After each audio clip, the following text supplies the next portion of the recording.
اگر کوئی مرد آپ کو چھوڑ دے تو دکھی ہونے کے بجائے خوش ہو جایا کریں، کیونکہ اگر وہ واقعی مرد ہوتا تو آپ کو کبھی نہ چھوڑتا۔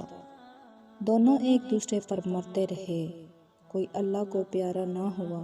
انسانوں پر بھروسہ کر بھی لیا جائے تو وقت اور حالات پر نہیں کیا جا سکتا۔ وقت اور حالات وہ چیزیں ہیں جو ہر جذبہ، ہر رشتہ بدل دیتے ہیں۔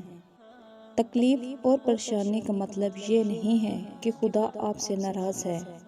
جب خدا کسی سے محبت کرتا ہے تو اسے آزمائش میں ڈالتا ہے تاکہ اس کی عاجزی سن سکے۔ اگر گندے کپڑوں میں شرم آتی ہے تو گندی سوچ رکھنے میں بھی شرم آنی چاہیے۔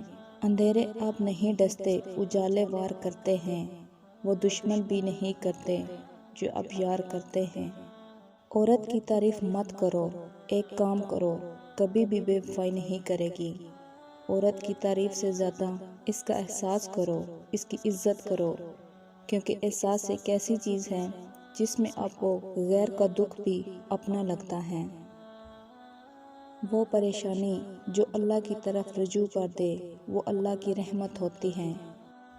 بارگاہ رب العزت میں دعا گو ہوں، اللہ پاک آپ کو اپنی رحمتوں اور برکتوں سے مالا مال کرے، رزق میں خیر و برکت عطا فرمائے اور ہمیشہ اپنے حفظ و امان میں رکھے، آمین۔